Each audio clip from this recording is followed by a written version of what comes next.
فلا أقسم بمواقع النجوم وإنه لقسم لو تعلمون عظيم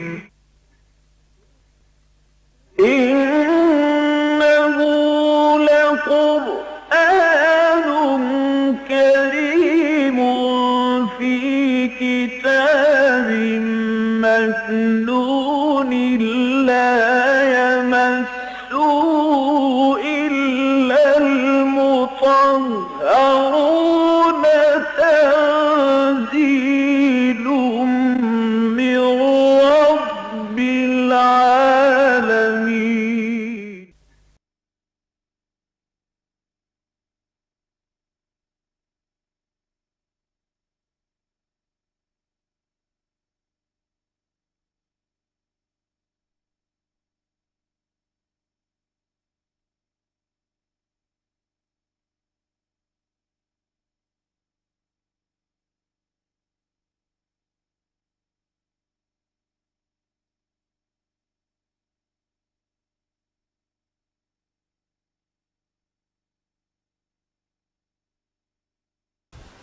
آج ہمیں آپ کے علم میں ہوگا کہ 13واں رکوع پڑھنا ہے سورہ آل عمران کا۔ اعوذ باللہ من الشیطان الرجیم، بسم اللہ الرحمن الرحیم۔ وَإِذْ غَدَوْتَ مِنْ أَهْلِكَ تُبَوِّئُ الْمُؤْمِنِينَ مَقَاعِدَ لِلْقِتَالِ وَاللَّهُ سَمِيعٌ عَلِيمٌ۔ إِذْ هَمَّتْ طَائِفَتَانِ مِنْكُمْ أَنْ تَفْشَلَا واللہ ولیہما وعلی اللہ فلیتوکل المؤمنون۔ وَلَقَدْ نَصَرَكُمُ اللَّهُ بِبَدْرٍ وَأَنْتُمْ أَذِلَّةٌ فَاتَّقُوا اللَّهَ لَعَلَّكُمْ تَشْكُرُونَ۔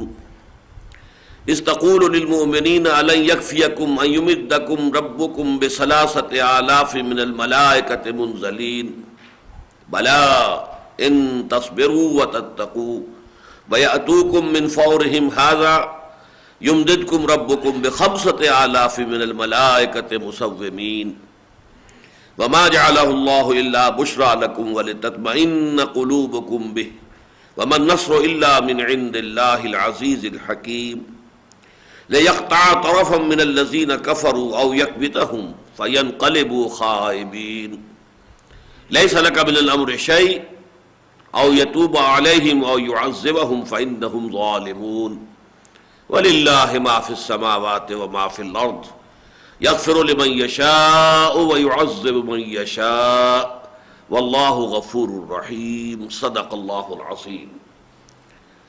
رب اشرح لي صدری ویسر لي امری واحلل عقدۃ من لسانی یفقہوا قولی۔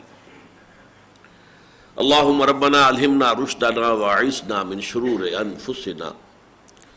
اللہم ارنا الحق حقا وارزقنا اتباعہ وارنا الباطل باطلا وارزقنا اجتنابہ۔ اللہم وفقنا لما تحب وترضى، آمین یا رب العالمین۔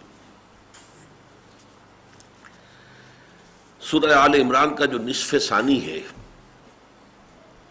یعنی 10 رکوع آخری، یہ سورہ مبارکہ میں نے 12 عرض کیا ہے کہ یہ بالکل برابر 2 حصوں میں منقسم ہے۔ کل 20 رکوع ہے، 10 رکوعوں پر مشتمل پہلا حصہ ہے، 10 رکوعوں پر مشتمل دوسرا حصہ ہے۔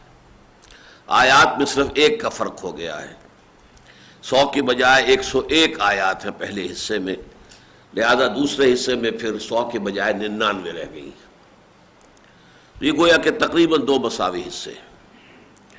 پھر جیسے سورہ بقرہ میں ہم نے دیکھا تھا کہ پہلے جو نصف تھا اس کے بھی 3 حصے تھے، پہلے 4 رکوع تمہیدی تھے، آخری 4 رکوع تحویلی تھے، درمیان میں 10 رکوع تھے کہ جن میں بنی اسرائیل سے خطاب ہوا۔ اسی طرح اس سورہ مبارکہ کا حصہ اول جو ہے اس کے بھی 3 حصے تھے، تقریباً برابر تہائی 33 آیات 34 آیات۔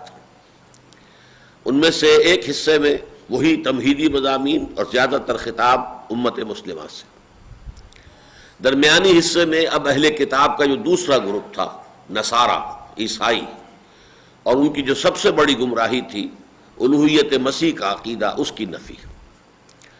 تیسرے حصے میں پھر اہل کتاب کو بحیثیت مجموعی یعنی یہود اور نصارہ دونوں کو مجموعی طور پر خطاب کیا گیا۔ یہ نصف اول کے 3 حصے تھے جو ہم پڑھ چکے ہیں۔ نصف ثانی کے جو 10 رکوع ہیں اس میں سے پہلے 2 رکوع امت مسلمہ سے خطاب پر مشتمل ہے، اور خاص طور پر انہیں متنبع کیا گیا ہے اہل کتاب کی ریشہ دوانیوں سے کہ اب ان سے پورے طور پر چوکس رہیں، چوکنے رہیں۔ یہ بھی بتا دیا گیا کہ تمہاری تاسیس ہو چکی ہے، اب بحیثیت ایک امت تمہارا ایک مقام معین ہو چکا ہے۔ کنتم خیر امت اخرجت للناس تأمرون بالمعروف وتنہون عن المنکر وتؤمنون باللہ۔ یہ گویا کہ ان دی کمیٹی آف نیشنز، دنیا میں جو اقوام عالم ہیں ان میں تمہارا یہ امتیازی مقام ہے کہ دنیا کی قومیں جو ہیں وہ اپنی بہتری، اپنی سربلندی، اپنے استحکام، اپنے بہبود کے لیے عمل پیرا رہتی ہیں، لیکن تمہیں دنیا والوں کی بھلائی کے لیے، ان کی اخروی نجات کے لیے اپنی تمام تر مساعی کو صرف کرنا ہے۔ کنتم خیر امت اخرجت للناس، تم برپا کیے گئے ہو بنی نوع انسان کے لیے۔ تمہارا کام یہ ہے کہ تأمرون بالمعروف وتنہون عن المنکر وتؤمنون باللہ۔ ساتھ یہ بھی فرما دیا کہ اس کے لیے تمہیں ایک سہ نکاتی لائے عمل پر مسلسل عمل پیرا رہنا پڑے گا۔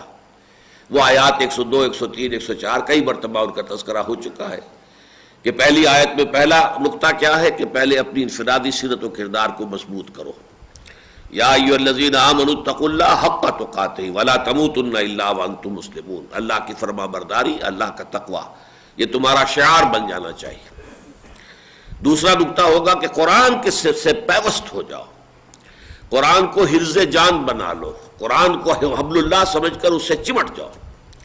یہ تمہارے اندر ذہنی اور فکری ہم آہنگی پیدا کرے گا، مقاصد کی ہم آہنگی پیدا کرے گا، جس سے کہ تم واقعتاً انسانوں کی ایک جماعت ہونے کے ناطے واقعتاً ایک امت بن جاؤ گے، اور تمہارے درمیان تعلق گہرا ہوگا، ذہنی بھی قلبی بھی۔ اور تیسرے یہ کہ جس سے جو جمعیت وجود میں آئے گی اسے بس 3 کام کرنے ہیں: دعوت الی الخیر ولتکن منکم امۃ یدعون الی الخیر ویأمرون بالمعروف وینہون عن المنکر واولئک ھم المفلحون۔ اور اس امت میں سے فلاح پانے والے لوگ صرف وہی ہوں گے کہ جو اس پروگرام پر عمل پیرا رہیں گے۔ باقی کہنے کو امتی شمار ہو گئے، دنیا میں مسلمان سمجھا جائے گا، لیکن اللہ تعالیٰ کا ان سے فلاح کا کوئی وعدہ نہیں ہے۔ اس کے بعد اگلے رکوع میں ہم نے دیکھا تھا کہ کہا گیا کہ یہ اہل کتاب بھی ایمان لے آتے تو ان کے لیے بہت بہتر تھا، لیکن نہیں ایمان لائے، اڑ گئے ہیں۔ ان میں معدود چند ہیں کہ جو ایمان پر قائم ہیں۔ جب حضرت موسیٰ اور تورات پر جو ایمان تھا اس پر قائم ہے تو یقیناً وہ لوگ محمد پر صلی اللہ علیہ وسلم اور قرآن مجید پر بھی ایمان لے آئیں گے، یا لا چکے ہیں یا لے آئیں گے، لیکن ان کی اکثریت جو ہے وہ ماننے والوں پر مشتمل نہیں ہے۔ ان کے اندر حسد کی آگ بھڑکی ہوئی ہے۔ پہلے یہ صرف تکبر اور تمرد میں مبتلا تھے، اب اس میں حسد کا اضافہ ہو گیا ہے کہ ہمیں اس مقام سے بے دخل کر کے، اور اب وہ مقام اور مرتبہ جو ہے اس امت محمد کو دے دیا گیا ہے، تو اس کی بنا پر حسد کی آگ چل رہی ہے۔ قل موتوا بغیظکم، اے ان سے کہہ دو کہ جل مرو اور بھسم ہو جاؤ اپنے اسی غیظ و غضب کی آگ میں، اپنی حسد کی آگ میں جل مرو۔ اور مسلمانوں سے کہا گیا لن یضرکم الا اذی، یہ مطمئن رہو یہ تمہیں تکلیف تو پہنچائیں گے، کوفت کا سبب تو بنیں گے، عارضی طور پر تمہارے لیے تشویش کا موجب بھی بن جائیں گے، لیکن تمہیں کوئی مستقل پائیدار نقصان پہنچانا ان کے لیے ممکن نہیں ہے۔ اب اس کے بعد جو سورہ مبارکہ کا ویسے تو یہ کہ 2 حصوں میں مزید کو بھی منقسم کر سکتے ہیں، 6 رکوع اور پھر 2 رکوع۔ 6 رکوع جو تقریباً 60 آیات پر مشتمل ہے، ان میں تمام تر تبصرہ ہے غزوہ احد پر، اور پھر 2 جو ہے یوں سمجھیے کہ وہ آخری، وہ تکمیل کلام جو ہے اس کے اعتبار سے سم اپ کیا گیا ہے، اور اس میں جو آخری رکوع ہے وہ تو نہایت جامع ہے۔ ایمان کا سنتھسس کیا ہے، کیسے ایمان حقیقت میں وجود میں آتا ہے، اس کے اعتبار سے قرآن مجید کے اہم ترین مقامات میں سے ہے۔ اور اس میں بھی اسی طرح پر ایک نہایت عظیم دعا آئی ہے، تلقین کی گئی ہے، جیسے کہ سورہ بقرہ کا اختتام جو ہے دعا پر ہوا، اور عظیم ترین دعاؤں میں سے وہ بھی ہے جس سے کہ سورہ بقرہ کا اختتام ہو رہا ہے۔ وہاں وہ 1 آیت میں ہے بہت طویل دعا، لیکن یہاں وہ 3-4 آیتوں پر پھیلی ہوئی دعا ملے گی آخری رکوع میں۔ تو یہ اجمالی تجزیہ ہے سورہ مبارکہ کا۔ اب یہ غزوہ احد کا جو معاملہ ہے اس کو پہلے سمجھ لیجئے، اس کے واقعات جو اہم کیا تھے، تاکہ اس کے بعد ہم تیزی کے ساتھ آگے بڑھ سکیں۔ دیکھیے غزوہ بدر میں کہ جو 17 رمضان المبارک سن 2 ہجری کو ہوا، قریش کو بڑی شرمناک اور بڑی ہی ذلت آمیز شکست ہوئی. ان کے تقریباً تمام سربراہ آوردہ لوگ مارے گئے. ابو جہل جس کے بارے میں حضور نے فرمایا کہ ھذا فرعون ھذہ الامہ، وہ بھی وہاں پر پڑا ہوا تھا. امیہ ابن خلف جو ستایا کرتا تھا حضرت بلال کو، وہ بھی پچھڑا ہوا پڑا تھا وہاں پر. بڑے بڑے سب کے سب لوگ جو ہیں ان کے وہ کھیت رہے، اور 70 ان کے قیدی جو ہے مسلمانوں کے ہاتھ میں آئے، اسیر بنے. یہ بہت بڑی شکست تھی کہ جو قریش کو ہوئی. اس سے یقیناً 2 نتیجے نکلے. ایک تو مسلمانوں کی دھاک بیٹھ گئی، رعب مسلمانوں کا قائم ہو گیا، اور دوسری طرف یہ ہے کہ بہت شدید صدمہ، رنج، غم، افسوس اور جسے کہتے ہیں پیچ و تاب کی کیفیت جو ہے وہ قریش کی ہو گئی. اب یہ عرب کا ایک مزاج تھا کہ وہ اس طرح کے کسی معاملے کو لے کر بیٹھ نہیں رہتے تھے. اس کے بعد انتقام کی آگ جو ہے وہ ان کے اندر بھڑک اٹھتی تھی. لہذا بدر کے بعد جو ہے انہوں نے انتقامی جنگ کی تیاری فوراً شروع کر دی. سب سے پہلی بات تو انہوں نے یہ کی کہ جو بھی مر گئے تھے، ان کے آدمی مارے گئے تھے، قتل ہو گئے تھے، ان پر نوحہ کہنا، ان پر رونا، ماتم کرنا منع کر دیا گیا کہ اس سے ہمارے حوصلے پست ہوں گے. کوئی شخص اپنے کسی مقتول کا کوئی نہ ماتم کرے نہ نوحہ پڑھے. حالانکہ یہ ان کی روایات میں سے تھا. خاص طور پر خواتین مرثیے پڑھا کرتی تھیں، بیان کرتی تھی، جیسے ہمارے دیہات میں اب بھی جانگلیوں کے ہاں ہے، وہ بیان کرتی ہیں، بول رہی ہیں، کچھ پڑھ رہی ہیں اور بیان کر رہی ہیں. تو وہ بیان کرنا ان کا ایک باقاعدہ فن تھا. لیکن یہ کہ پابندی سخت لگا دی گئی، آرڈیننس، کہ کوئی کہیں سے کوئی آواز نہ آئے، تاکہ ہمارے اعصاب کے اندر جو ہے وہ کسی کمزوری کا اظہار نہ ہو، بلکہ ہماری عزم کا، ہماری ہمت کا، ہمارے جو ہے جذبہ انتقام کے اندر جو ہے وہ شدت، وہ اندر ہی اندر جو ہے یہ آگ کھولے. ایسا نہ ہو کہ اس مرثیہ خانی سے ہماری وہ جذبات جو ہے ٹھنڈے پڑ جائیں، اندر کی بھڑاس نکل جائے. ہمیں تو اندر ہی اندر نغمہ ہے بلبل شوریدہ تیرا خام ابھی، اپنے سینے میں اسے اور ذرا تھام ابھی. ان جذبات انتقام کو اپنے سینوں کے اندر پروان چڑھاؤ. مردوں نے طے کر لیا کہ ہم اپنی بیویوں کے قریب نہیں جائیں گے، بستروں پر نہیں سوئیں گے، چارپائیوں پر نہیں سوئیں گے، زمین پر سوئیں گے. عورتوں نے بناؤ سنگھار ترک کر دیا. جب تک کہ انتقام ہم نہ لے لیں اس وقت تک جو ہے ہم جو ہے کوئی بھی معاملہ اس طرح کا نہیں کریں گے. مزید یہ کہ وہ جو قافلہ تھا جو ابو سفیان کی سرکردگی میں آ رہا تھا شام سے، جو ایک ایکسائٹنگ کاز بنا تھا غزوہ بدر کا، اور وہ بہت بڑا قافلہ تھا، 1000 اونٹ اور اس پر 50,000 دینار کا مال تھا. اور وہ قافلہ صحیح و سالم پہنچ گیا تھا، اس لیے کہ ابو سفیان نے تو دوہری چال چلی تھی. ایک طرف SOS کال بھی بھیج دی تھی کہ مجھے خطرہ ہے وہ محمد کے آدمیوں سے کہ بدر سے اگر میں گزروں گا تو مجھ پر حملہ ہوگا، جیسا کہ ہو بھی رہا تھا بالفعل. حضور جو ہے مدینے سے اسی لیے نکلے بھی تھے صحابہ کو لے کر. لہذا مجھے مدد بھیجو. وہاں سے لشکر چل پڑا. لیکن دوسری چال اس نے یہ چلی کہ وہ وادی بدر میں داخل ہی نہیں ہوا، بلکہ اس نے ساحل سمندر کے ساتھ ساتھ نیچے کا نشیبی راستہ جو تھا وہ اختیار کر کے اور وہاں سے نکل گیا. اور بعد میں اس نے پیغام بھی بھیجا کہ میں تو بچ کے نکل آیا ہوں، لہذا اب جنگ کی ضرورت نہیں ہے، اور ہمارا جو مقصد تھا وہ حاصل ہو گیا ہے، لہذا اگر آپ چاہیں تو واپس لوٹ جائیں. بہرحال وہ ایک علیحدہ واقعہ ہے، وہ ہم پڑھیں گے جب سورہ بدر کا پورا معاملہ سورہ انفال میں سامنے آئے گا، اس لیے کہ اس کے بارے میں بہت سا قیل و قال ہے، بہت سی مختلف آراء لوگوں میں پھیلی ہوئی ہے. بہرحال اس پورے قافلے کے بارے میں انہوں نے یہ طے کیا، یہ گویا کہ انہوں نے ایک فنڈ کی شکل اس کو دے دی. جس کا مال ہے اس میں وہ سب کا سب کنٹریبیوٹ کر دے. یہ 1000 کے 1000 اونٹ اور 50,000 دینار کا یہ سارا مال سب نے وقف کر دیا کہ اب یہ آئندہ جنگ کی تیاری کے لیے یہ پورا کا پورا مال ہماری طرف سے وقف رہے گا. ڈونیشنز ہو گئی. ایک بہت زبردست فنڈ جو ہے وہ اسی کے ذریعے سے انہوں نے قائم کر دیا. چنانچہ اس کا ذکر جو ہے وہ سورہ غزوہ بدر کے بعد چونکہ یہ واقعات ہو رہے تھے تو یہ سورہ انفال میں آیت آئی ہے، آیت نمبر 36 ہے، ان الذین کفروا ينفقون اموالهم ليصدوا عن سبیل اللہ. یہ کافر لوگ جو ہے مال خرچ کر رہے ہیں اپنا تاکہ لوگوں کو اللہ کے راستے سے روک سکیں. فَسَيُنْفِقُونَهَا، تو ٹھیک ہے یہ خرچ کر لیں گے اپنا مال. ثم تکون علیہم حسرۃ ثم یغلبون، پھر یہ تم جو بھی انفاق کر رہے ہیں، خرچ کر رہے ہیں، یہ ان کے لیے ایک حسرت کی نشانی بن جائے گا، اس لیے کہ حاصل کچھ نہیں ہوگا. گویا کہ پیشن گوئی ہو گئی تھی کہ دوبارہ بھی جب یہ حملہ کر کے جائیں گے تو شکست کھا کر آئیں گے. ثم یغلبون، پھر یہ مغلوب ہو جائیں گے. اب اس کو ذرا نوٹ کر لیجئے کہ جو فوج لے کر وہ چلے ہیں، اور اب اس کا جو سرکردہ لیڈر ہے وہ ابو سفیان ہے. ابو سفیان ہی گویا کہ ان کے ہاں قریش میں اب سب سے اونچے گھرانے کا ابو سفیان بن حرب بن امیہ بن امیہ بڑا قبیلہ تھا، اس میں کوئی شک نہیں ہے، لہذا اس کا چونکہ سربراہ ابو سفیان، لہذا ابو سفیان کو سپہ سالار کی حیثیت حاصل ہے۔ باقی بڑے بڑے لوگ جو ساتھ تھے اس میں خالد بن ولید بن مغیرہ بہت بڑا سردار تھا، ان کے بیٹے خالد ہیں جو ایمان لے آئے بعد میں، ابو سفیان بھی بعد میں ایمان لے آئے۔ پھر ابو جہل کا بیٹا اکرمہ، وہ بھی گویا کہ ایک نسل تو ان کی ختم ہو گئی تھی، تو یہ دوسری نسل جو تھی اب اس کے ہاتھ میں قیادت آئی تھی، تو ان میں سب بڑے بڑے لوگوں کے جو بیٹے تھے انہوں نے گویا کہ اس کے انتظام و انصرام سنبھال لیا، اور سرکردگی جو ہے وہ ابو سفیان کو۔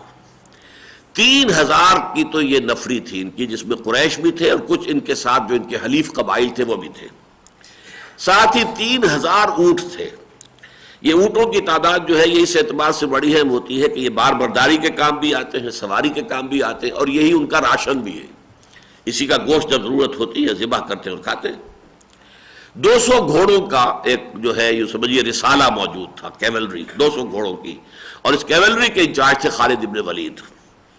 15 خواتین کا بھی ایک طائفہ ساتھ تھا، اور یہ معزز گھرانے کی خواتین تھی، کوئی جھوکریاں اور کوئی کنیزیں وغیرہ نہیں تھی، یہ اس لیے کہ وہاں پر وہ لوگوں کو غیرت دلائیں اور لوگوں کو پامردی پر اکسائیں کہ بھاگنے نہ پائیں، جب جم کر لڑیں تو وہ وہاں پر رج پڑتی رہیں گی، اور اپنے لوگوں کا جو ہے وہ جب دیکھیں گے کہ ہماری عورتیں بھی یہاں ہیں، خدا نہ خواستہ ہم نے قدم پیچھے ہٹا دیے تو پھر ہماری عورتوں کی بے حرمتی ہو جائے گی، وہ کنیزیں بن جائیں گی، تو گویا کہ اس طریقے سے ہر اعتبار سے انہوں نے اپنے لشکر کی پوری تیاری کر لی۔ ادھر حضور کا نظام جو تھا انٹیلیجنس کا وہ بھی بہت مضبوط تھا، اور خاص طور پر ایک صاحب تو ایسے موجود تھے مکے کے اندر جو درپردہ ایمان لا چکے تھے، لیکن ابھی انہوں نے اپنا ایمان ظاہر نہیں کیا تھا، وہ تھے حضرت عباس، حضور کے چچا۔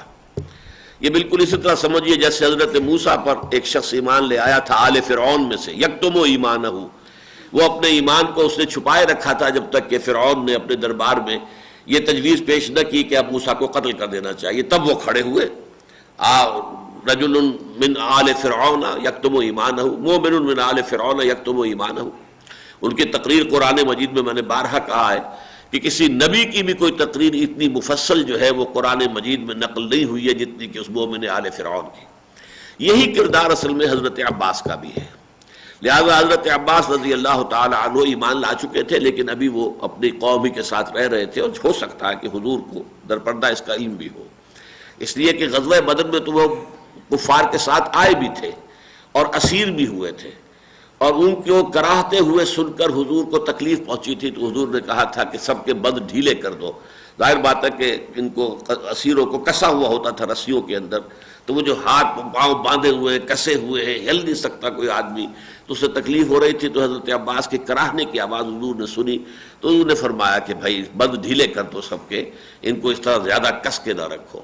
تو یہ بھی معلوم ہوتا ہے کہ شاید حضور کے علم میں تھا کہ عباس جو ہے وہ ایمان لا چکے، واللہ عالم، اس کی صراحت کہیں پر مجھے نہیں ملی ہے۔ انہوں نے حضور کو اطلاع کر دی ساری، حضور کے پاس اطلاع ملی، حضور نے پھر اپنی طرف سے بھی لوگوں کو بھیج دیا کہ وہ دیکھیں کہاں کہاں لشکر پہنچ رہا ہے، کیا صورت ہے، پوری تفصیل آ جائے۔ اور دوسری طرف آپ نے مدینے میں ایک مجلس مشاورت منعقد کی، اس میں خود اپنا ایک خواب بھی آپ نے دکھایا، بتایا کہ میں نے خواب دیکھا ہے کہ کچھ گائیں ذبح ہو رہی ہیں، اور میری تلوار کا جو سرہ ہے اس پر کچھ شکستگی کے آثار ہے، کچھ مڑ گئی ہے، یا کچھ وہاں سے اس کی دھار جو ہے وہ خراب ہو گئی ہے، اور تیسرا یہ کہ میں نے اپنا ہاتھ جو ہے ایک بڑی مضبوط زرہ کے اندر ڈالا ہے۔ اس خواب کی حضور نے بھی تعبیر یہ کی، اس سے محسوس ہوتا ہے کہ اللہ تعالیٰ کا منشا یہ ہے کہ ہم مدینے میں محصور ہو کر مقابلہ کریں۔ زرہ آپ نے فرمایا کہ میں جو زرہ میں ہاتھ ڈالتا ہوا دیکھا میں نے اپنے آپ کو، تو وہ مضبوط زرہ غالباً مدینہ منورہ یہ شہر ہے، اس میں محصور ہو کر ہم دفاع کریں۔ عجیب یہ اتفاق ہے، اب اسے سوء اتفاق کہیں یا حسن اتفاق کہیں، کہ یہی رائے عبداللہ ابن ابی کی بھی تھی جو رئیس المنافقین تھا۔ تو اب یہ ایک اہم مثال ہے اس بات کی کہ ہو سکتا ہے کہ رائے ایک ہی ہو لیکن نیتیں بالکل مخالف اور متضاد ہوں۔ وہ اپنی بزدلی کی وجہ سے رائے دے رہا ہو، اور حضور جو ہے وہ حکمت کے تحت رائے دے رہے ہیں۔ اس اعتبار سے جہاں تک نیت کا تعلق ہے، جو منشا ہے کسی بات کا، کہاں سے وہ بات ابھر کر آ رہی ہے نیت سے، تو اس میں زمین و آسمان کا فرق ہونے کے باوجود رائے میں مشابہت ہو سکتی ہے۔ لیکن مسلمانوں نے جو پرجوش صحابہ اس میں تھے، اور خاص طور پر وہ لوگ جو بدر میں جانے سے رہ گئے تھے، اس لیے کہ بدر میں جب مدینے سے روانگی ہوئی تھی تو اعلان جنگ تھا ہی نہیں، وہ تو یہ تھا کہ قافلے کا پیچھا کرنا ہے، لہذا جو آیا، اور کوئی انہوں نے ہتھیاروں کا بھی اہتمام نہیں کیا تھا، کچھ نہیں کیا تھا، قافلے کے ساتھ کتنے آدمی ہوتے ہیں، 30 ہوں گے، 50 ہوں گے، اب ان کے لیے کیا لمبا چوڑا اہتمام کریں، تو بہت سے لوگ جنگ میں گئے ہی نہیں تھے، اس لیے انہیں یہ حسرت تھی کہ ہم یہ بدر کی سعادت سے محفوظ جو محروم رہ گئے، تو اب ان کے ہمیں تو موقع ملا ہے کہ اب ہم داد شجاعت بھی دکھائیں گے، اللہ کی راہ میں اپنی جانیں قربان کریں گے اور جام شہادت نوش کریں گے، شہادت ہے مطلوب و مقصود مومن، نہ مال غنیمت نہ کشور کشائی۔ تو ان حضرات کا، خاص پر حضرت حمزہ تو خیر میدان بدر میں بھی اپنے جو ہے جوہر دکھا چکے تھے بہادری کے، لیکن یہ کہ انہوں کی رائے بھی یہ تھی کہ ہمیں کھل کر جا کر مقابلہ کرنا چاہیے۔ حضور نے اپنی رائے کو پیچھے رکھ کر اپنے ان صحابہ، اپنے ساتھیوں کی رائے کو مقدم کر کے فیصلہ کر دیا، ٹھیک ہے ہم جائیں گے، کھلے میدان میں جا کر جنگ کریں گے۔ تو یہ ایک بہت بڑی مثال ہے۔ اقامت دین کے لیے جد و جہد کرنے والی کوئی جماعت، اس کا امیر، چاہے اسے ویٹو حاصل ہو، اختیار حاصل ہو، لوگوں نے سم و طاعت فی المعروف کی بیعت بھی کر رکھی ہو کہ جو آپ کہیں گے ہم مانیں گے، چاہے وہ فی المنشط والمکر ہے، چاہے ہماری طبیعتیں آمادہ ہوں اور چاہے ہمیں اپنی طبیعتوں پر جبر کرنا پڑے، لیکن جو آپ کہیں گے ہم مانیں گے۔ اس کے باوجود بسا اوقات حکمت کا تقاضا یہ ہوتا ہے کہ وہ امیر اپنی رائے پر اپنے ساتھیوں کی رائے کو مقدم کر دے۔ اس میں دلجوئی ہے، ساتھیوں کی حوصلہ افزائی ہے، ساتھیوں کا کانفیڈنس بلڈ اپ ہوتا ہے۔ ہمیں انہی چیزوں سے اصل میں رہنمائی حاصل کرنی ہوتی ہے کہ امیر کا کردار کیا ہے، یہ نہیں کہ میرا اختیار ہے بس میں جو چاہوں گا طے کروں گا۔ ٹھیک ہے اختیار ہے، ہمارے ہاتھ بندھے ہوئے ہیں، ہم آپ سے بیعت کر چکے ہیں، لیکن پھر بھی بہرحال ہمارے جذبات ہیں، ہمارے خیالات ہیں، آپ ان کو سن لیجئے۔ تو حضور نے ان کی باتیں سنی اور اسی کے مطابق فیصلہ کر دیا۔ لیکن پھر آپ اپنے گھر میں داخل ہوئے، حجرے میں، اور حضرت ابو بکر حضرت عمر دونوں بھی آپ کے ساتھ داخل ہوئے۔ وہاں آپ کو پھر ہتھیار پہنائے گئے اور زرہ دوہری پہنی حضور نے، زرہ پہن کر دوہری، اور پھر جو آپ تلوار نکال کر باہر آئے ہیں تو کچھ لوگوں کو تشویش ہوئی کہ یہ معاملہ کچھ گڑبڑ ہے۔ چنانچہ حضرت سعد ابن معاذ رئیس اوس اور حسین ابن حضیر رضی اللہ تعالی عنہما، ان دونوں نے کہا لوگوں سے کہ دیکھو کہیں تم نے اپنی رائے جو ہے وہ مسلط کی ہے محمد صلی اللہ علیہ وسلم کی رائے پر، ان کو مجبور کیا ہے کہ تمہاری رائے کے مطابق فیصلہ کریں، اور یہ صورت جو نظر آ رہی ہے یہ بڑی غیر معمولی ہے، تو اب تم کہو کہ ہم اپنا فیصلہ، ہم اپنی رائے واپس لیتے ہیں۔ لوگوں نے کہا، لیکن حضور نے کہا کہ نہیں، جب نبی ایک مرتبہ ہتھیار باندھ لے تو جب تک پھر مقابلہ نہ ہو چکے یہ ہتھیار اترے گا نہیں۔ تو اس طریقے سے گویا کہ اس میں بھی ہمارے لیے ایک نشانی ہے، اور یہ اسی سورہ مبارکہ میں وہ آیت آ جائے گی آگے چل کر، فَبِمَا رَحْمَةٍ مِّنَ اللَّهِ لِنتَ لَهُمْ وَلَوْ كُنْتَ فَظًّا غَلِيظَ الْقَلْبِ لَانفَضُّوا مِنْ حَوْلِكَ فَاعْفُ عَنْهُمْ وَاسْتَغْفِرْ لَهُمْ وَشَاوِرْهُمْ فِي الْأَمْرِ فَإِذَا عَزَمْتَ فَتَوَكَّلْ عَلَى اللَّهِ۔ آپ مشورہ ضرور کیا کیجئے ان سے معاملات میں، لیکن جب آپ طے کر لیں تو پھر اللہ پر توکل کیجئے۔ پھر یہ نہیں کہ اب ایک فیصلہ کیا تھا اب اس سے ہم واپس لے رہے ہیں، نہیں، بلکہ یہ کہ پھر اس کے بعد توکل ہونا چاہیے، اور توکل اللہ تعالیٰ پر، سارے معاملات کا آخری سرا تو اللہ ہی کے ہاتھ میں ہے۔ بہرحال یہ صورت ہوئی، آپ نکلے ہیں مدینے سے، رات آپ نے گزاری ہے راستے میں، پھر میدان بدر میں پہنچے ہیں، اور یہ کہ اس میں سے ایک بہت اہم واقعہ یہ ہو گیا کہ آپ کے ساتھ جو گئے تھے 1000 افراد مدینے سے نکلے تھے، جب صبح کے وقت جو ہے صف بندی ہوئی ہے، اور یوں سمجھیے کہ ادھر سے وہ کفار کا لشکر ہے، ادھر سے مسلمانوں کا، اور ایک دوسرے کو دیکھ رہے ہیں، تو عبداللہ ابن ابی 300 اپنے ساتھی منافقین کو لے کر علیحدہ ہو گیا کہ اب ہم تو جنگ نہیں کریں گے، اس لیے کہ ہماری بات تو مانی نہیں گئی۔ یہ واقعہ اہم ترین واقعہ ہے، 1000 میں سے 3000 کے مقابلے میں 1000 تو پہلے ہی تھے، 1:3 کی ریشو تو تھی، اب 300 اور کم ہو گئے تو 1:4 کی ریشو ہو گئی، اور وقتی طور پر جو ہے اس سے یقیناً جو ہے ایک دل شکستگی مسلمانوں کی پیدا ہونی ضروری تھی، لازمی تھی۔ لیکن عجیب بات یہ کہ اتنے اہم واقعے کا قرآن مجید نے ابتدا میں کوئی اہتمام کے ساتھ ذکر نہیں کیا، گویا کہ معمولی بات تھی۔ آخر میں جا کر ہمیں یہ آیت نمبر 167 میں اس واقعے کی بات ملے گی، اس کے اس وقت تفصیل سے ہم گفتگو کر دیں گے، لیکن قرآن نے اس کا ذکر نہیں کیا۔ البتہ جو سابق الایمان لوگ تھے ان کے بھی 2 خاندان والے جو ہے پھر ذرا دگمگا گئے، ان کے قدموں میں تزلزل پیدا ہو گیا۔ یہ اوس میں سے تھے بنو حارثہ، اور خزرج میں سے بنو سلمہ۔ ان دونوں نے بھی ذرا ارادہ کیا کہ ہم واپس ہو جائیں، لیکن یہ ہے کہ پھر جب لوگوں نے سمجھایا اور ان کو بھی جذبات ایمانی ان کے عود کر آئے، لوٹ آئے، پھر وہ رک گئے، ان کا ذکر قرآن مجید نے بڑے ہی ایک شان کے ساتھ کیا ہے. حالانکہ وہ چھوٹے چھوٹے 2 گروپ تھے، جبکہ ایک بہت بڑا گروپ 300 آدمیوں کا ساتھ چھوڑ کر چلا گیا، تہائی نفری چلی گئی. قرآن نے اس کا کوئی خاص ذکر نہیں کیا، بلکہ وہ ضمنی طور پر ذکر آئے گا، اور وہ بھی بعد میں آئے گا، شروع میں نہیں. جنگ کا جو نقشہ حضور نے طے کیا وہ بڑا عجیب ہے. جا کے قریش نے جو آ کے لشکر اپنا اتارا تھا وہ ایسے کہ احد ان کے پیچھے کافی فاصلہ چھوڑ کر، اور مدینہ ان کے سامنے، مدینہ کے شمال میں پہنچ کر وہاں یہ اتر گئے. حضور کے پیش نظر یہ تھا کہ یہ قریش کے پیچھے جا کر اپنا جو ہے کیمپ لگائیں تاکہ پہاڑ پشت پر آ جائے. لیکن ظاہر بات ہے کہ گزر کر جانا پڑتا تھا. یہ قریش کا لشکر جو ہے درمیان میں پڑا ہوا وہ حائل ہے، احد کے اور مدینہ کے درمیان جو حائل ہے وہ قریش کا لشکر ہے. تو حضور نے پھر لوگوں سے پوچھا کہ کوئی شخص جو راستے ایسے جانتا ہو کہ ہمیں کسی اور چور راستے سے لے جائے اور وہ پیچھے ہم پہنچ جائیں ان کی پشت پر. تو کچھ حضرات نے کہا ہمیں معلوم ہے پہاڑوں کے اندر راستے ایسے ہوتے ہیں درے کہ وہ پھر 2 حضرات جو تھے وہ لے کر گئے ہیں اور قریش کو پتہ نہیں چلا، اور لشکر جو ہے کنی ان سے کتراتا ہوا پیچھے چلا گیا. اب یوں سمجھیے کہ شمال مدینہ یہ ہے اور مدینہ کے شمال میں یہ سارا معاملہ ہے.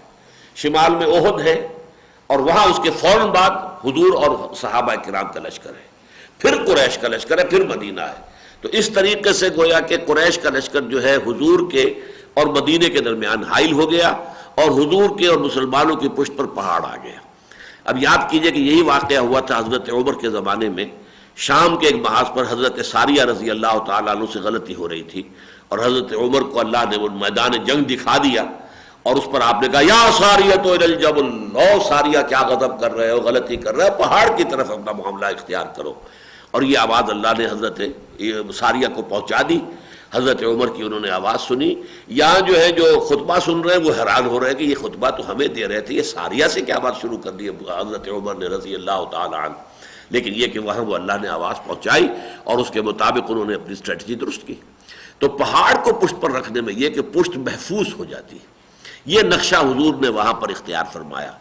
البتہ وہ ذرا مسلمان لشکر کے جو جنوب مشرق کی طرف آپ نے دیکھا ایک درہ ہے. اگر کہیں قریش کا لشکر رسالہ 200 گھوڑوں کا رسالہ موجود تھا، بہت تکڑا ان کا ایک رسالہ تھا، اگر کہیں وہ پہاڑ کا چکر کاٹ کر اور اس درے سے حملہ آور ہو جاتا تو گویا کہ پھر اب 2 چکی کے 2 پارٹوں کے درمیان مسلمانوں کا لشکر آ جاتا. لہذا اس کو آپ نے تاڑ کر، اور وہاں قریب میں ایک ٹیلا تھا، وہ اب جمل الرمات کہلاتا، رما کہتے ہیں تیر چلانے کو، رما یرمی. تو اس سے رمات جو وہ لوگ کہ جو وہاں پر تیر انداز 50 آپ نے مقرر کر دی اس ٹیلے کے اوپر کہ اس درے میں سے کسی کو گزرنے نہ دینا، تم اس کے اوپر متعین رہو گے. اور اس پر حضرت جبیر رضی اللہ تعالی عنہ جو ہے ان کو آپ نے حضرت عبداللہ ابن جبیر ابن نعمان انصاری دوسی بدری رضی اللہ تعالی عنہ ان کو مقرر کیا 50 تیر انداز کہ تم یہاں رہنا. اور یہاں تک آپ نے فرمایا کہ اگر تم یہ دیکھو کہ ہم سب کے سب ہلاک ہو گئے اور ہمارا گوشت پرندے نوچ نوچ کر کھا رہے ہیں، تب بھی تم نے یہاں سے نہیں ہٹنا، تم یہی رہنا. تو اس کی تاکید کر کے حضور نے ان کو وہاں پر جو فائز کر دیا. اب اس شکل میں اب آخری جو کوشش کی قریش نے، ایک کوشش تو بہت بڑی ہو گئی تھی، ظاہر بات ہے اندر خانے کوئی نہ کوئی ان کا سلسلہ جنبانی ہوگا. عبداللہ ابن ابی کے ساتھ جو 300 آدمی لے کر وہ علیحدہ چلا گیا. لیکن 2 کوششیں اور کی.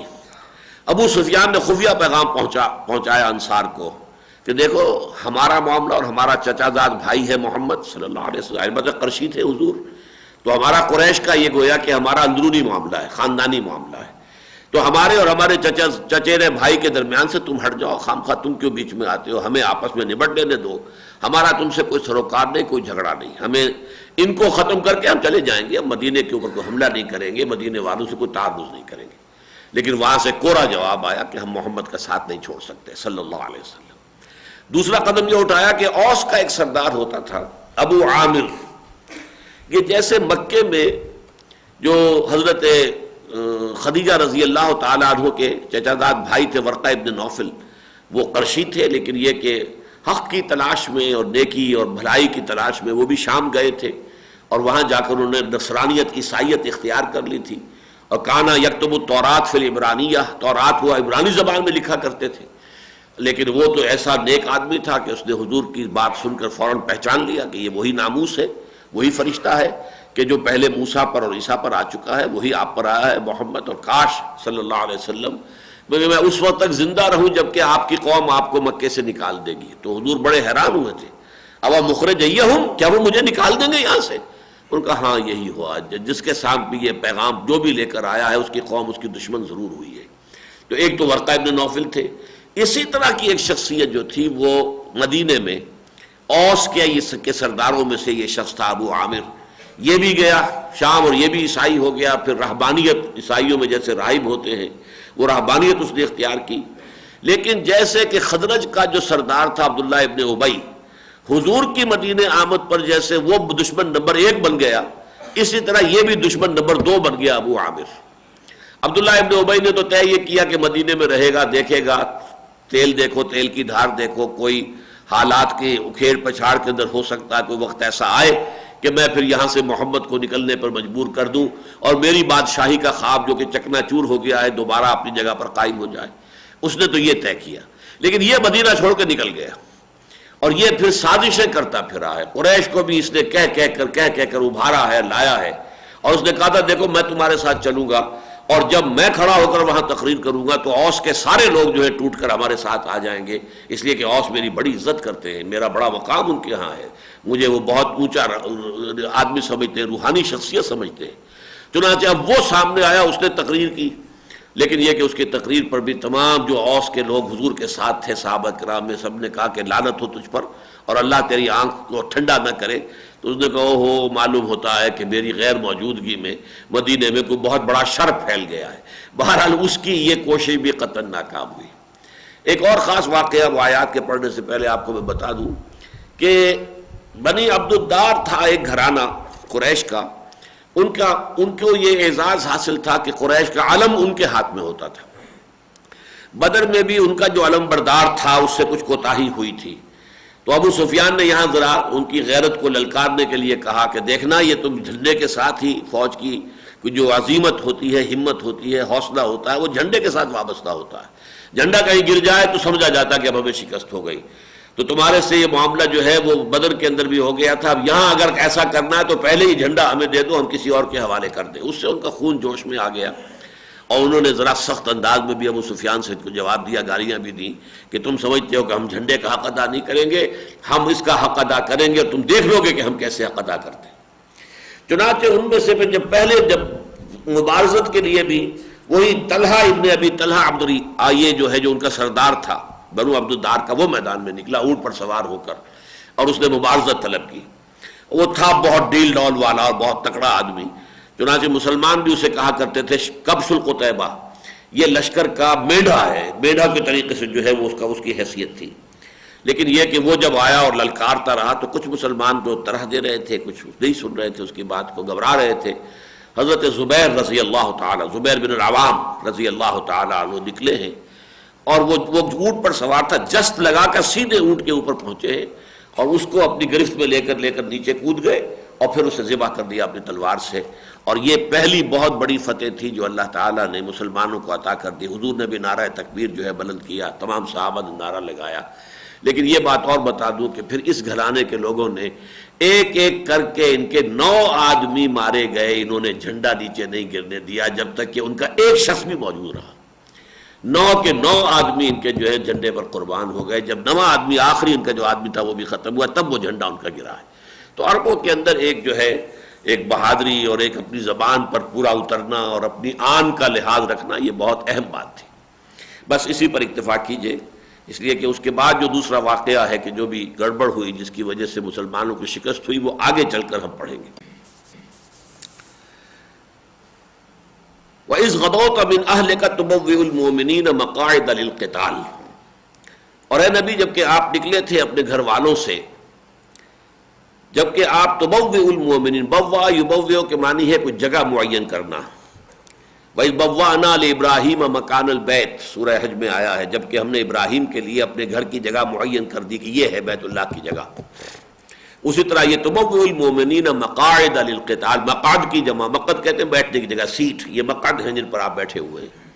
تو یہ مقعد جو ہے اس کی جمع مقاعد یعنی مورچے.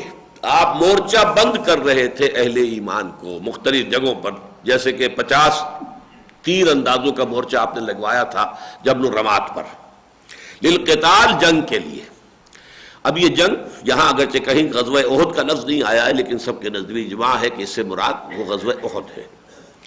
واللہ سمیع علیم، اللہ سب کچھ سننے والا، جاننے والا، یعنی تمہاری ہر بات اللہ کے علم میں تھی، جو گفتگو تم کر رہے تھے، جو باتیں تمہاری ہو رہی تھی، جو تمہارے دلوں میں تھا، جو اللہ سے تم چپکے چپکے دعائیں مانگ، سب اللہ کے علم میں تھی۔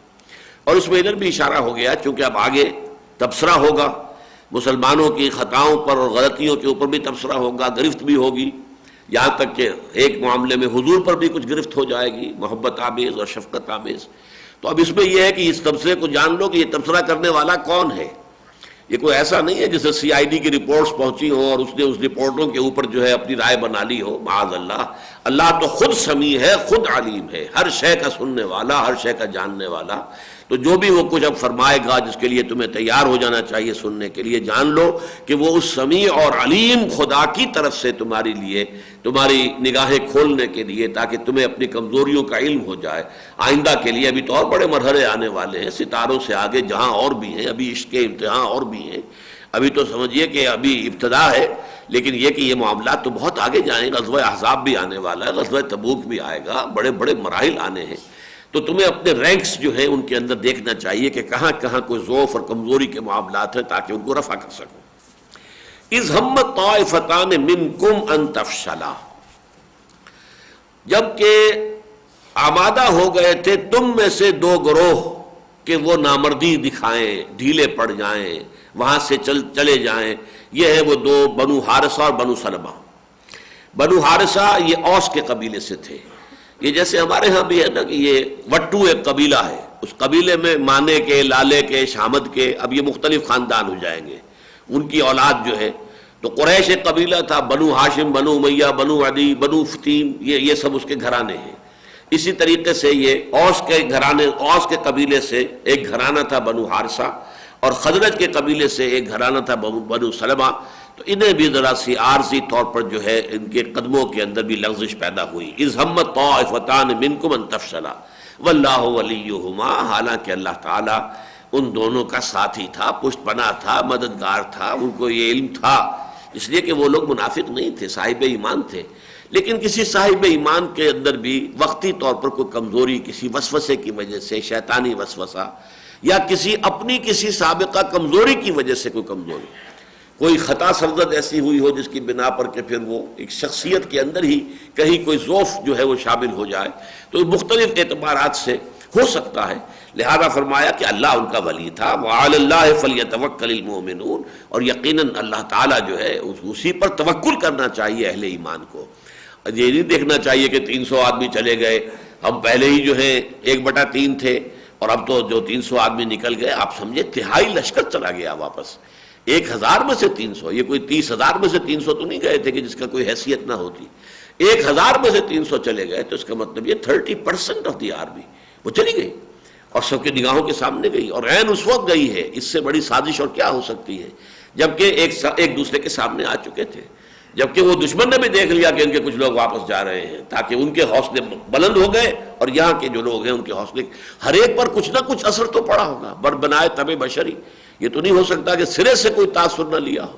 البتہ یہ کہ اس تاثر کے بنا پر قدم ڈگمگا جائیں، یہ صرف دو گروہوں کے ہوئے۔ اذ ہمت طائفتان منکم ان تفشلا واللہ ولیہما وعلی اللہ فلیتوکل المؤمنون۔ یہ دونوں جو گروہ ہیں بعد میں جو ثابت قدم بھی رہے، انہوں نے پھر جو ہے اپنی بہادری کے جوہر بھی دکھائے، لیکن یہ بعد میں فخر کرتے تھے کہ اللہ تعالیٰ نے ہمارا ذکر قرآن میں کیا ہے طائفتان منکم سے، گویا کہ ہمیں یہ سند دے دی ہے کہ ہم منافقوں میں سے نہیں تھے بلکہ ہم اہل ایمان میں سے تھے۔ اللہ تعالیٰ کی اس سند کو انہوں نے گویا کہ اپنے لیے بنائے اعزاز سمجھا کہ یہ تو اللہ نے ہمارا اعزاز فرمایا۔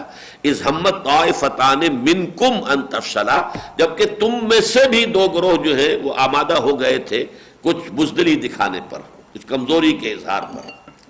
واللہ ولیہما وعلی اللہ فلیتوکل المؤمنون وَلَقَدْ نَصَرَكُمُ اللَّهُ بِبَدْرٍ وَأَنْتُمْ أَذِلَّةٌ۔ اور دیکھو یاد کرو، اللہ نے مدد کی تھی تمہاری بدر میں بھی جبکہ تم بہت کمزور تھے۔ وہ تو ریشو تو 1 اور 3 کی اس وقت میں تھی، 313 اور 1000، لیکن یہ کہ جو ساز و سامان ہتھیاروں کا فرق تھا وہ بہت زیادہ تھا۔ 313 میں سے صرف 2 کے پاس تلواریں تھیں، صرف 2، اور وہاں بھی اس وقت 100 گھوڑوں کا رسالہ ان کے ساتھ تھا اور ادھر 2 گھوڑے تھے صرف. وہاں 1000 اونٹ تھے، ادھر 70 اونٹ تھے. یہ 70 اونٹ 2 گھوڑے یہاں سیراب ہو جاتے اور مجاہد بھی وضو کرتے، نہاتے، غسل فرماتے. شاہنامے کی نظم ہے، بڑی ہی عمدہ نظم ہے کہ صحرا نے دامن پھیلا کر جو ہے دعا کی اللہ سے کہ اللہ بارش بھیج دے تاکہ تیرے یہ نبی کے ساتھی، تیرے نبی جو ہیں یہاں پر انہیں آسودگی حاصل ہو، وہ نہائیں، غسل کریں، وضو فرمائیں. وہ بڑی بڑی پیاری نظم ہے حفیظ جالندری کی. میں سمجھتا ہوں کہ اگر وہ کچھ اور نہ لکھتے شاہ نامہ میں تو یہی ایک نظم اس شاہ نامے کی عظمت کے لیے بہت کافی تھی. جلد 2 میں ہے یہ. بہرحال وَلَقَدْ نَصَرَكُمُ اللَّهُ بِبَدْرٍ، اللہ نے مدد کی تھی تمہاری بدر میں بھی، وَأَنْتُمْ أَذِلَّةٌ، جبکہ تم بہت کمزور تھے. اذلہ جمع ہے ذلیل کی. ذلیل کا لفظ اردو میں ایک اور معنی میں مستعمل ہے. ذلیل ہم کہتے ہیں کمینے انسان کو، ذلیل آدمی. عربی میں یہ چیز اس میں شامل نہیں ہے سرے سے. کمزوری، ضعف، یہ العزیز کے مقابلے میں الذلیل ہے. عزیز زبردست، صاحب اختیار، وہ عزیز ہے. اور جس کے ہاتھ میں کوئی اختیار نہیں، کوئی طاقت نہیں، وہ ذلیل ہے. وہ کنتم اذلہ، اب صحابہ کے لیے لفظ آ رہا ہے. ظاہر بات ہے کہ کوئی اس کے اندر وہ پہلو جو ہے رذیل والا، رذیل اور شے ہے. وہ تو کہتے ہیں نکھر چیز ہو، بیکار چیز ہو، نکمی چیز کو رذیل کہتے ہیں. ارذل العمر، انسان کی وہ عمر کے جس میں جا کر انسان کے جو حواس بھی جواب دے جاتے ہیں، قوت فہم بھی جواب دے گئی اور یادداشت بھی جواب دے گئی، یہ ارذل العمر ہے. لیکن یہ ہے کہ رذیل اپنی جگہ ایک لفظ ہے، ذلیل اپنی جگہ ایک لفظ ہے، اور ذلیل کے اندر سرے سے کوئی رذیل والا پہلو یا کوئی کمینگی والا پہلو شامل نہیں ہے. وَلَقَدْ نَصَرَكُمُ اللَّهُ بِبَدْرٍ وَأَنْتُمْ أَذِلَّةٌ فَاتَّقُوا اللَّهَ لَعَلَّكُمْ تَشْكُرُونَ، بس اللہ کا تقوی اختیار کرو تاکہ تم شکر ادا کر سکو اس کا. تاکہ اب دیکھیے اس کے درمیان میں ایک گویا کہ شے چھوڑ دی گئی کہ اس کو فل ان دی بلینک خود کرو. فَاتَّقُوا اللَّهَ، اللہ کا تقوی اختیار کرو تاکہ اللہ کی مدد تمہارے شامل حال ہو اور تاکہ تم اس کا شکر ادا کر سکو. تقوی کرو گے واللہ مع المتقین، اللہ تعالیٰ تقوی کرنے والوں کے ساتھ ہے. ان اللہ لمع المحسنین، یقیناً اللہ تعالیٰ اپنے محسنین بندوں کا ساتھ دیتا ہے. تو اگر تم تقوی اور احسان کی روش اختیار کرو گے اللہ کی مدد آئے گی، نصرت جو ہے تمہارے قدم چومے گی، پھر تم اللہ کا شکر ادا کرو گے. فاتقوا اللہ لعلکم تشکرون. اذ تقول للمؤمنین لن یکفیکم ان یمدکم ربکم بثلاثۃ آلاف من الملائکۃ منزلین. یاد کیجئے اے نبی جب کہ آپ کہہ رہے تھے اہل ایمان سے کہ اے مسلمانوں کیا تمہارے لیے یہ کافی نہیں ہے کہ تمہارا رب تمہاری مدد کرے 3000 فرشتوں کے ذریعے سے کہ جو اترنے والے ہوں، جنہیں اتار دیا جائے آسمان سے اور وہ تمہاری مدد کرے. یعنی صحابہ کا حوصلہ بڑھانے کے لیے حضور کہ بدر میں بھی مدد آئی تھی، فرشتے آئے تھے، یہاں پر بھی اللہ کی مدد آ سکتی ہے، اللہ کے فرشتے آ سکتے ہیں. تو تم اگر سوچو، تم اگر قائم رہو، اپنے عزم اور ارادے کو ڈھیلا نہ ہونے دو، تو اللہ تعالیٰ 3000 فرشتے نازل فرما سکتا ہے تمہارے لیے، تمہاری مدد کے لیے.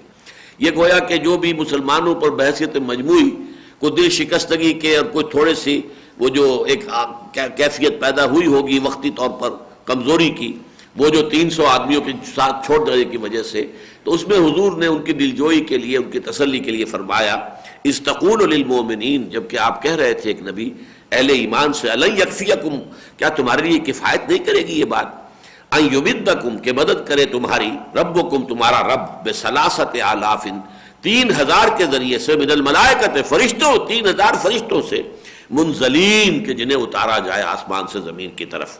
بلا، اب حضور کے اس قول کی تصویب اور توثیق فوری طور پر اللہ کی طرف سے آ رہی ہے.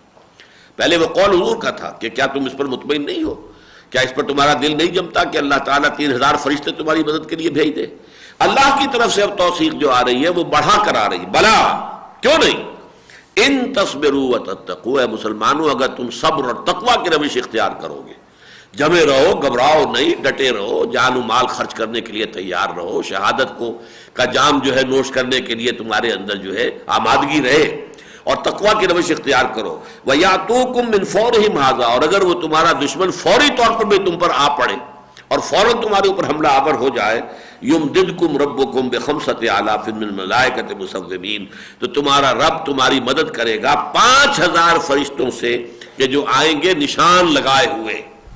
یہ جو آتا ہے سوم، اس کے اندر ہوتا ہے کوئی نشان لگا لینا، جیسے پیڈگری ہوتی ہے گھوڑوں کی، خیل المسومہ، اسی صورت میں ہم پڑھ چکے ہیں زُيِّنَ لِلنَّاسِ حُبُّ الشَّهَوَاتِ مِنَ النِّسَاءِ وَالْبَنِينَ وَالْقَنَاطِيرِ الْمُقَنطَرَةِ مِنَ الذَّهَبِ وَالْفِضَّةِ وَالْخَيْلِ الْمُسَوَّمَةِ، تو وہ گھوڑے جن پر نشان لگے ہوتے ہیں، جو داؤ دیے جاتے ہیں، پتہ چل جائے اس کی پیڈگری کیا ہے، یہ کون سی نسل کا ہے، تو یہ نشان زدہ گھوڑے ہوتے ہیں۔ اسی طریقے سے جو بھی کوئی لشکر چلتا ہے تو اپنا کوئی علم لے کر اپنی نشانی، یا جیسے مختلف جو فنکشنز ہوتے ہیں تو ان میں کوئی بیچز لگا دیے جاتے ہیں کہ معلوم ہو کہ اس کی آئیڈینٹی کیا ہے، تو اپنے اپنے بیچ، اپنے اپنے علم، اپنے اپنے نشان لے کر 5000 فرشتوں کے ذریعے سے اللہ تعالیٰ تمہاری مدد فرمائے گا۔ لیکن اس کے ساتھ ہی فرما دیا وَمَا جَعَلَهُ اللَّهُ إِلَّا بُشْرَىٰ لَكُمْ، یہ بھی اللہ تعالیٰ نے صرف تمہاری لیے بشارت کا ذریعہ بنانے کے لیے یہ بات کہہ دی ہے، وَلِتَطْمَئِنَّ قُلُوبُكُمْ بِهِ، اور تاکہ اس کے ذریعے سے تمہارے دل مطمئن ہو جائیں، تمہارے دل ٹھک جائیں، تمہارے جو وہ اندیشے ہیں وہ ختم ہو جائیں۔ وَمَن نَّصْرُ إِلَّا مِنْ عِندِ اللَّهِ، اور مدد تو ہے ہی نہیں مگر اللہ کے پاس سے، یعنی اللہ تعالیٰ کو فرشتے بھیجنے کی بھی ضرورت نہیں ہے۔ اللہ تعالیٰ کا تو ایک حکم کن جو ہے وہ کافی ہوتا ہے، جو بھی مدد آتی ہے اس کے پاس سے آتی ہے، وہ بغیر فرشتے کے بھی آ سکتی ہے، براہ راست بھی آ سکتی ہے، فرشتوں کے ذریعے بھی آ سکتی ہے۔ لہذا یہ جو کہا گیا کہ 5000 فرشتے بھیجیں گے، تو در حقیقت یہ اس لیے تاکہ تمہارے دل ٹھک جائیں، جم جائیں۔ تم گنتی کے حساب سے سوچنے کے عادی ہو تو یہ کہ 3000 کے مقابلے میں 5000 فرشتے بھیج دیں گے تمہاری مدد کے لیے، تاکہ تمہاری اپنی ذہنی سطح کے مطابق جو ہے تمہارے ساتھ کلام کیا جائے، اور تمہارے دل والے تطمئن قلوبکم بہ، اور تمہارے دل اس کے اوپر مطمئن ہو جائیں۔ وَمَن نَّصْرُ إِلَّا مِنْ عِندِ اللَّهِ الْعَزِيزِ الْحَكِيمِ، حالانکہ مدد تو ہے ہی صرف اللہ کی طرف سے، اور وہ اللہ کے جو العزیز ہے، من عند اللہ، اللہ کے پاس سے ہے، اور وہ العزیز ہے، الحکیم ہے، زبردست ہے اور حکمت والا ہے۔ اس کا کوئی فعل حکمت سے خالی نہیں ہے، اگرچہ اس کا اقتدار مطلق ہے، اس کا اختیار مطلق ہے، اس کے اقتدار اور اختیار پر کوئی قدغنیں نہیں ہے، کوئی چیکس اینڈ بیلنسز نہیں ہے، کہیں لمیٹیشن نہیں ہے، لیکن اس کی اپنی حکمت ہے، اس کا اختیار بھی ہے، مطلق ہے تو اس کی حکمت بھی کامل ہے۔ لِيَقْطَعَ طَرَفٌ مِّنَ الَّذِينَ كَفَرُوا أَوْ يَكْبِتَهُمْ فَيَنقَلِبُوا خَائِبِينَ، اور اللہ تعالیٰ کا یہ ارادہ ہے، یہ گویا کہ جنگ سے ایک پہلے کی کیفیات جو ہے اس کو ذکر ہو رہا ہے، یہ تمہیدی رکوع ہے، لیکن اس میں آپ دیکھیں گے کہ پورے اس جنگ کا بھی جو میں تذکرہ کروں گا اگلی آیت کے ضمن میں، تو پوری جنگ کا لب لباب اس ایک رکوع میں آ گیا ہے۔ اس لیے اس کا اختتام پر وَلِلَّهِ مَا فِي السَّمَاوَاتِ وَمَا فِي الْأَرْضِ، عام طور پر جب کوئی بحث قرآن مجید میں تکمیل کو پہنچتی ہے تو آخر میں پھر ایسی آیات آتی ہیں کہ جو ڈیمارکیٹ کر دیتی ہیں کہ یہاں آ کر اس بحث کی تکمیل ہو گئی ہے۔ تو اسی طریقے سے یہ 9 آیات پر مشتمل جو رکوع ہے، یہ گویا کہ ان 60 آیات کے لیے ایک طرح کا یہ انڈیکس ہے، اس میں اس کا لب لباب، جیسے کہ ہم دیکھتے ہیں کہ سورہ کہف میں پہلے 3 آیتوں میں پورے واقعے کو سمپ کیا گیا ہے، اور پھر وہ 3 رکوعوں کے اندر اس کی تفاصیل بیان کی گئی ہیں۔ یہ قرآن کا اپنا ایک خاص اسلوب ہے، جو اس کے بارے میں احکمت آیاتہ ثم فصلت، پہلے آیات بڑی محکم جو سارے مضمون کو سمیٹ لے اور پھر انہی کی تفصیل کی جائے، ثم فصلت من لدن حکیم خبیر۔ لِيَقْطَعَ طَرَفٌ مِّنَ الَّذِينَ كَفَرُوا، اللہ چاہتا ہے کہ کاٹ دے کافروں کے ایک بازو کو، طرف یہ جو پہلو ہوتے ہیں، ایک پہلو ان کا جو ہے اللہ تعالیٰ شکستہ کر دے، اور یکبتہم، یا ان کو ذلیل کر دے، فَيَنْقَلِبُوا خَائِبِينَ، اور پھر وہ لوٹ جائیں بالکل ناکام ہو کر، محروم ہو کر، خائب و خاسر ہو کر، ذلیل ہو کر لوٹنے پر مجبور ہو جائیں۔ لَيْسَ لَكَ مِنَ الْأَمْرِ شَيْءٌ أَوْ يَتُوبَ عَلَيْهِمْ أَوْ يُعَذِّبَهُمْ فَإِنَّهُمْ ظَالِمُونَ، اے نبی آپ کے ہاتھ میں کوئی اختیار نہیں ہے۔ یہ بڑی ایک تیکھی قسم کی گرفت ہے جو حضور پر ہو رہی ہے۔ اس کا پس منظر یہ ہے کہ جب وہ بعد میں تفصیل سے باتیں آئیں گی کہ جب مسلمانوں کو اللہ نے فتح دے دی اور کفار کے قدم اکھڑ گئے، ان کی عورتیں بھی اپنے جو ہے پاجامے اٹھا کے، اور پنڈیاں ان کی نظر آ رہی تھی، پازیبیں جو ہے دکھائی دے رہی تھی، بھاگ رہی تھی اپنی جان بچانے کے لیے، یہ نقشے آئے ہیں، تب تفاصیل جب آتی ہیں اس کی، تو اس وقت جو ہے یہ جو یہاں جو تیر انداز تھے ان میں ایک ڈویژن ہو گئی، چلو اب تو فتح ہو گئی۔ ان کے کمانڈر ان کو روکتے رہے کہ دیکھو حضور نے کیا کہا تھا، اس کی انہوں نے تعویل کر لی، حضور نے تو شکست کی صورت میں کہا تھا، اب تو فتح ہو گئی ہے، لیکن کمانڈر پھر بھی روکتے رہے، عبداللہ ابن جبیر روکتے رہے، لیکن کمانڈر کی انہوں نے نافرمانی کی، اور اس کے نتیجے میں یہ کہ وہ 50 میں سے 40 جو ہیں تیر انداز وہاں سے جگہ چھوڑ کر چلے گئے. شکست ہو چکی تھی، بھگدڑ بچی ہوئی تھی. خالد بن ولید کی عقابی نگاہ نے دیکھ لیا کہ وہ درا پیچھے خالی ہو گیا. چکر دے کر گھوڑوں کا سوار اپنا رسالہ لے کر آ کر وہاں سے داخل ہو کر، اور پھر جب رسالہ جب آ کے اٹیک کرتا ہے تو آپ اندازہ کیجئے بیچارے پیادوں کی حیثیت کیا ہوتی ہے، اور وہ بھی پشت سے، وہ تو ان کے پیچھے آ کر ایک دم پڑے ہیں. تو جو شکست ہوئی ہے شدید، اسی شکست کے عالم میں پھر وہ بات بھی ہوئی کہ حضور صلی اللہ علیہ وسلم جو ہے درگاہ میں آ گئے، آپ زخمی ہوئے، آپ کی خود کی 2 کڑیاں جو ہے اس آپ کی جو رخسار کی ہڈی ہے آنکھ کے نیچے اس میں گھس گئیں. جب انہیں کھینچا گیا، ایک صحابی نے کھینچا، بڑی مشکل سے ایک کڑی نکالی تو ان کا ایک دانت ان کا بھی ساتھ ہی گیا، پھر دوسرا دانت بھی گیا ساتھ. پھر خون کا فوارہ چھوٹا، بے ہوش ہو گئے، چہرہ پورا کا پورا جو ہے وہ خون سے رنگا گیا. اس وقت آپ کے زبان مبارک سے یہ الفاظ نکل گئے، کیف یہد اللہ قوما، اللہ اس قوم کو کیسے ہدایت دے گا، خضبوا وجہ نبیہم بالدم، جنہوں نے اپنے نبی کے چہرے کو خون سے رنگ دیا. اس پر پکڑ آ گئی فوراً، اے نبی یہ اختیار آپ کا نہیں ہے، لیس لک من الامر شیء، آپ کا اختیار کچھ بھی نہیں ہے. اب یہ قرآن مجید کا اسلوب ہے کہ ایک چیز کے اندر مبالغے کا انداز، کوئی اختیار آپ کو نہیں. اس کا یہ مطلب نہیں کوئی اختیار نہیں ہے ہمارے پاس بھی کوئی اختلاف نہیں، لیکن یہ ایسی بات ہے جیسے کہ دعا استخارے میں فإنک تعلم ولا اعلم، اے اللہ تو جانتا میں نہیں جانتا. یہ اللہ کے علم کے مقابلے میں ہمارا علم نہ ہونے کے برابر ہے. وتقدر ولا اقدر، تجھے کل قدرت حاصل ہے، مجھے کوئی قدرت حاصل نہیں. یہ بھی نفی نہیں ہے قدرت کی مطلق، بلکہ یہ تیری قدرت کے مقابلے میں میری قدرت کیا ہے، وہ تو نفی کے برابر ہے، نہ ہونے کے برابر ہے. اسی طرح یہاں پر کہا گیا لیس لک من الامر شیء، یعنی آخری اختیار اللہ کے ہاتھ میں ہے، کس کو وہ ہدایت دے گا کس کو نہیں دے گا. او یتوب علیہم، اس کا اختیار ہے یہ کہ ان پر توجہ فرمائے، عنایت فرمائے. اللہ کی توجہ ہوتی ہے تو بندے میں توبہ کا جذبہ پیدا ہوتا ہے. یہ ہم سورہ مائدہ میں بھی دیکھیں گے، وہاں ہے کہ یحبہم ویحبونہ، اللہ ان سے محبت کرے گا اور وہ اس سے محبت کریں گے. گویا کہ باہمی محبت کا بھی آغاز اللہ کی طرف سے ہوتا ہے. اللہ اپنے کسی بندے پر نظر عنایت ڈالتا ہے تو بندے کے دل کے اندر جو ہے وہ جذبات ابھرتے ہیں کہ وہ بھی اللہ کی محبت سے اس کا دل جو ہے سرشار ہو جائے، اور وہ پھر اللہ تعالیٰ کی محبت میں آ کر تن من دھن جو ہے لگانے کے لیے تیار ہو جائے. اب دیکھیے یہ جس شخص کی وجہ سے یہ سب سے بڑا حادثہ ہوا، ویسے تو یہ کہ وہ جو 40 تھے جو تیر انداز وہ سبب بنے، لیکن یہ کہ اصل جو سبب بعد میں بن گیا وہ تو خالد ابن ولید اور ان کا رسالہ 200 گھوڑوں کا، گھڑ سوار شہ سوار آ رہے ہیں دوڑ.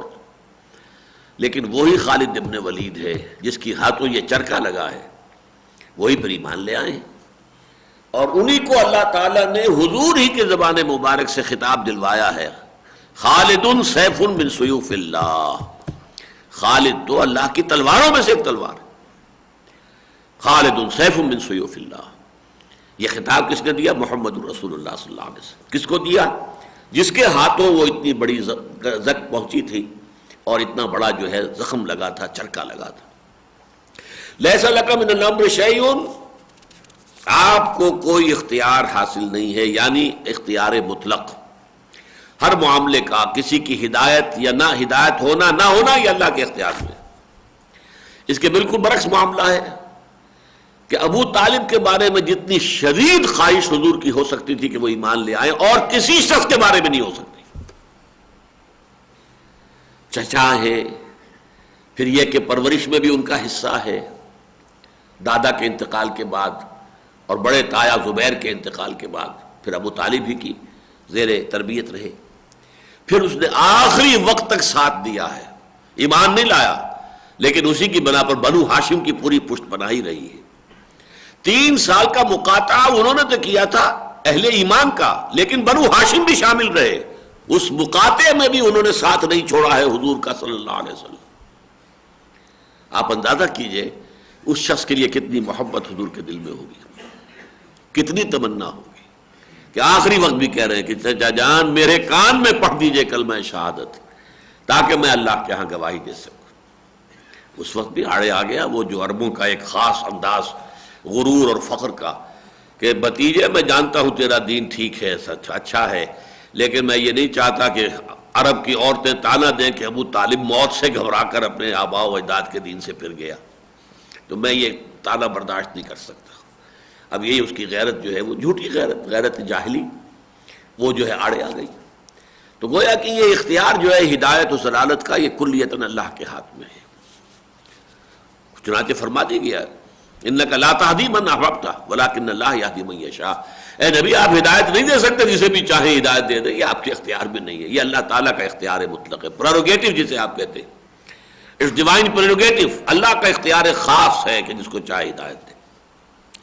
لیس لک من الامر شیء او یتوب علیہم او یعذبہم، اور یہ بھی ہو سکتا ہے اللہ انہیں عذاب دے، سزا دے، ایمان کی توفیق نہ دے، دنیا میں بھی کوئی بذلیل ترین عذاب ذلت آمیز جو ہے ملے، اور آخرت کے اندر بھی وہ جہنم کے عذاب کے اندر جو ہے ابد الآباد تک رہے۔ فإنہم ظالمون، اس لیے کہ اس میں تو کوئی شک ہے ہی نہیں کہ وہ ظالم ہیں، وہ کافر ہیں، وہ مشرک ہیں، وہ زیادتیاں کر رہے ہیں، اس میں تو کوئی شک نہیں ہے، لیکن انجام کس کا کیا ہونا ہے یہ اللہ کے علم میں ہے، اس کا اختیار آپ کو ہم نے نہیں دیا ہے۔ وَلِلَّهِ مَا فِي السَّمَاوَاتِ، اب یہاں پر دیکھیے وہی جو شیخ ابن عربی کا ایک مقولہ یا شعر مشہور ہے، الرب رب وَإِن تَنَزَّلْ وَالْعَبْدُ عَبْدٌ وَإِن تَرَقَّى، بندہ بندہ ہی رہتا ہے چاہے کتنا ہی بلند مقام پر پہنچ جائے، ساتویں آسمان پر پہنچ کر بھی محمد عبد ہی رہے۔ فَأَوْحَىٰ إِلَىٰ عَبْدِهِ مَا أَوْحَىٰ، عبد ہے، لیکن اللہ ہر شب آخری ساعتوں میں پہلے آسمان پر آ جاتا تب بھی وہ رب ہے، چاہے وہ نیچے آ گیا پہلے آسمان پر آ گیا۔ الرب رب وَإِن تَنَزَّلْ، رب تو رب ہی ہے چاہے وہ کتنا ہی نزول اختیار کر لے۔ وَالْعَبْدُ عَبْدٌ وَإِن تَرَقَّى، عبد عبد ہی رہے گا چاہے کتنا ہی بلند ہو جائے۔ یہاں اللہ کا معاملہ اور بندے کا معاملہ آ رہا ہے، وَنَشْهَدُ أَنَّ مُحَمَّدًا عَبْدُهُ وَرَسُولُهُ، عبد ہے اور اللہ کے رسول ہے۔ وَلِلَّهِ مَا فِي السَّمَاوَاتِ وَمَا فِي الْأَرْضِ، آخری جیسا کہ میں نے عرض کیا اس بحث کو اب کنکلوڈ کر رہے ہیں، جیسے سورہ بقرہ بھی ختم ہوئی ہے تو انہی الفاظ پر لِلَّهِ مَا فِي السَّمَاوَاتِ وَمَا فِي الْأَرْضِ وَإِن تُبْدُوا مَا فِي أَنفُسِكُمْ أَوْ تُخْفُوهُ يُحَاسِبْكُم بِهِ اللَّهُ۔ اکثر و بیشتر جب کوئی بحث اختتام کو پہنچتی ہے، 19ویں رکوع میں بھی بحث اختتام کو پہنچی سورہ بقرہ کے، یہیں وہی الفاظ یہاں پر آئے، تو اس طریقے سے ڈیمارکیشن ہو جاتی ہے کہ اب ایک مضمون یہاں پر مکمل ہو گیا۔ وَلِلَّهِ مَا فِي السَّمَاوَاتِ وَمَا فِي الْأَرْضِ، اللہ ہی کی ملکیت ہے اور اللہ ہی کا اختیار مطلق ہے ان تمام چیزوں کے بارے میں جو آسمانوں میں ہیں اور ان تمام چیزوں کے بارے میں جو زمین میں ہے۔ یغفر لمن یشاء ویعذب من یشاء، اس کے اختیار مطلق کی شان یہ ہے کہ وہ بخش دے گا جس کو چاہے گا اور وہ سزا جس کو چاہے گا۔ واللہ غفور الرحیم، اور یقیناً اللہ غفور بھی ہے، رحیم بھی ہے، بخشنے والا بھی ہے، رحم فرمانے والا بھی ہے۔ اللہ تعالی ہم سب کو بھی اپنی مغفرت اور رحمت کے سائے میں لے لے اور ہمیں دین کے جو تقاضے ہیں ان کو پورا کرنے کی توفیق عطا فرمائے۔ بارک اللہ لی ولکم فی القرآن العظیم ونفعنی وإیاکم بالآیات والذکر الحکیم۔